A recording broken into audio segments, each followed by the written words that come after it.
Avez-vous déjà rêvé d'être un dieu grec? Je me présente, je m'appelle Gwenaël, et non, je ne suis pas un dieu grec, mais mon jeu va vous proposer d'en devenir un le temps d'une soirée.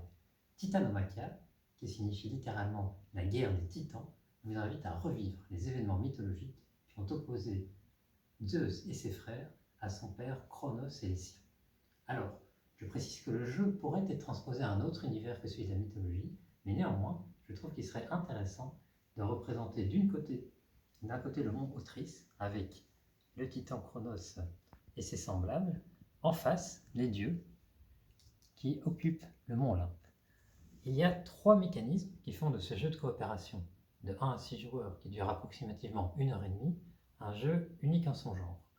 Le premier mécanisme concerne la symétrie et les conditions de victoire. Effectivement, pour gagner, les dieux vont devoir défier les titans et parvenir à s'emparer de leur montagne et défaire toutes les créatures qui s'y trouvent. Mais inversement, le but des titans et de leurs congénères est également de parvenir à monter sur le mont Olympe. Et donc on voit qu'il va y avoir une sorte de course respective.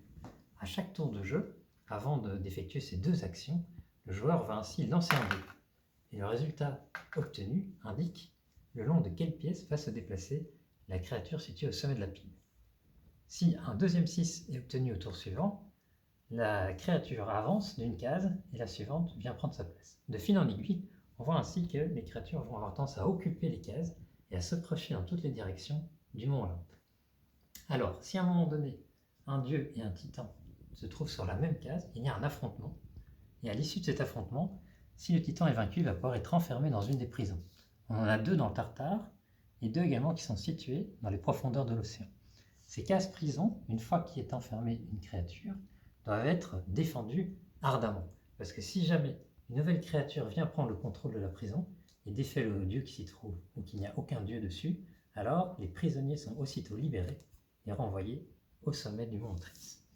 Vous comprenez donc bien qu'il s'agit de défendre les prisons, d'y enfermer des titans et d'attendre que suffisamment de créatures soient venues quitter leur case d'origine pour pouvoir progressivement tenter de se frayer un chemin en direction du mont Othrys et ainsi remporter la victoire. Alors à ce stade, peut-être vous me direz, ne s'agit-il pas finalement d'une sorte de rocher de Sisyphe, puisque dès lors qu'ils sont capturés, les titans vont être renvoyés sur la montagne. Et par ailleurs, on pourrait se demander si le facteur chance et du jet de dés n'occupe pas une importance trop fondamentale. Je vais répondre à ces 2 objections brièvement.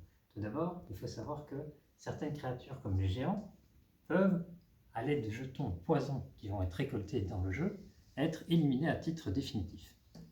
D'autre part, il faut savoir également qu'il y a à chaque tour de jeu, après le jet de dés, une carte noire qui doit être piégée, qui ont des effets néfastes. Par exemple, ici, il s'agit de Cerbère, la créature qui défend les enfers, qui va rendre cette case inaccessible tant que la carte fait effet.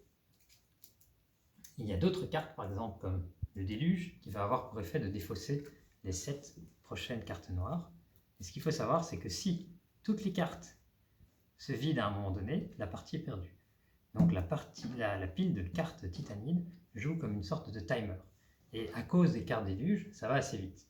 Et dès lors, les joueurs vont tenter de récolter des jetons oracles qu'ils vont pouvoir utiliser pour annuler l'effet d'une certaine carte et en piocher une nouvelle à la place. Et donc ils pourront choisir soit d'annuler les effets des cartes déluge qui accélèrent que la pile se vide, soit utiliser pour contrecarrer des cartes qui iraient à l'encontre de leur stratégie générale. Grâce à ces jetons, il y a donc une possibilité de maîtriser partiellement le facteur chance, tout en étant quand même limité dans le temps à cause de la pile de cartes noires. Ça, ce sont donc les 2 mécanismes, le mécanisme de la pile, le mécanisme des créatures et des prisons, qui font un petit peu l'innovation du jeu. Pour terminer, je devrais seulement aussi préciser que les dieux ne meurent jamais, ils sont immortels, et si jamais il perd son dernier point d'énergie, il va être envoyé dans les rêves, qui est le royaume du sommeil, et il va tenter de s'en libérer. Pour ce faire, il doit se défausser de certaines ressources dont il dispose, mais le nombre de cases dont il avance dépend du nombre de ressources défaussées et peut provoquer l'accélération de la pile noire. Et dès lors, il doit choisir entre soit rester dans le monde du sommeil et utiliser ses ressources pour aider les autres joueurs à distance, soit tenter de s'en extraire, mais menacer d'accélérer la fin du jeu. Ça représente les 3 mécanismes qui, je crois, font de ce jeu un jeu unique à part entière.